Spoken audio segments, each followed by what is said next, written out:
Next question is from Mohammed. Hey, Mr. Henry, which are the best ways to free up? Oh, okay. I thought this was an acronym. You just capitalized up.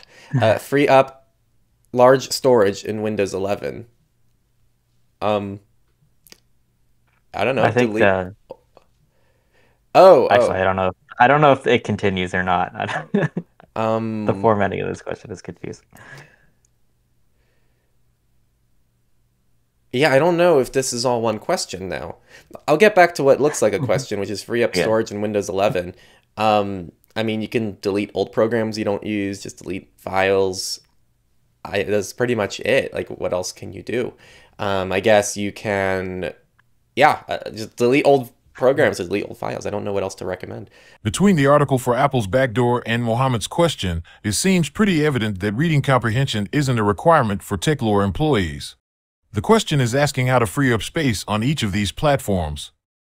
Windows 11, Mac OS Sonoma, Linux distros with the Cinnamon desktop environment, and Linux distros that use the KDE Plasma desktop environment. And in good old techlore fashion, we get a very generic response that's not very helpful. In fact, most of their solutions are to buy more storage, which is not what the question was even asking. Use cloud storage to Yeah, find an encrypted provider, yeah. Get an external hard drive if you don't want to use cloud storage. Back up some data to that. Upgrade your hard drive if you're running out of space. or get a NAS. Or get a Synology. NAS. That's true. A NAS would be a good move too. I forgot about that. Um, Yeah. yeah. And I think if you are asking about these other things, it would be kind of the same. So, hmm unless those things are their own question, but it doesn't look like a question. Despite what Henry preaches, there are ways to fix a problem instead of simply throwing money at it. Windows has a built-in tool for freeing up disk space, which can be found in the control panel. Click on System and Security. Scroll all the way down to Windows Tools, and you'll see a link that says Free Up Disk Space. Click on the link and select the C drive, then hit OK. A small window will open up with a summary of how much space can be freed up and a breakdown of what files will be deleted. If you want to keep certain things, make sure the checkbox next to the item is white instead of blue. Clicking on the Clean System Files option will give you an expanded list of other system files that are available for deletion. This can include things such as previous Windows installations, which can take up a large amount of space. Once you hit the OK button, all selected items will be deleted and disk space will be freed up in the process. Unfortunately, I can't walk you through Mac OS since I don't use it at all. However, I've included a link to a very good tutorial that should be more than adequate.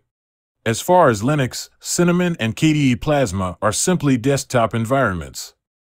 These just graphically display your desktop and have no bearing on cleanup methods. Or at least to my knowledge they don't, so don't take my word as law. What makes a difference is the Linux distro in question. For example, Debian-based distros versus Red Hat-based distros. Since Ubuntu is a fork of Debian, the cleanup commands in Debian should also work for Ubuntu-based distros. However, in something like Fedora, the command is slightly different. It's very important to double-check your distro's support guide for the specific commands.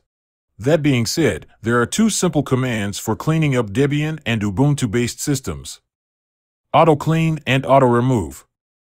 I won't be diving into an explanation for these functions, but I've included a nice summary on screen.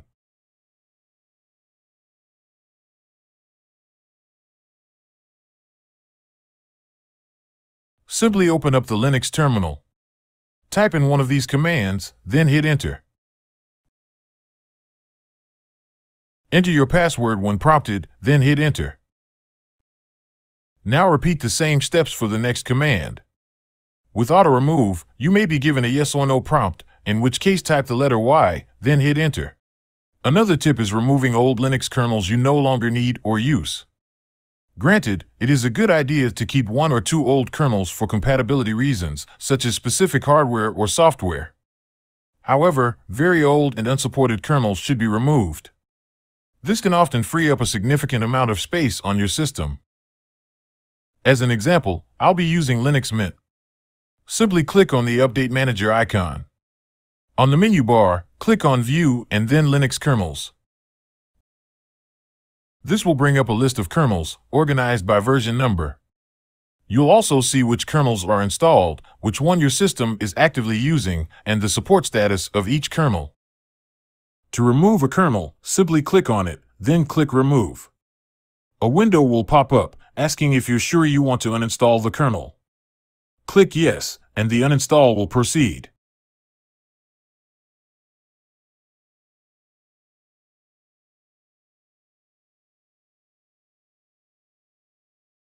Now here are some tips that can be applied to Windows, Mac OS, and Linux. Empty your trash bin.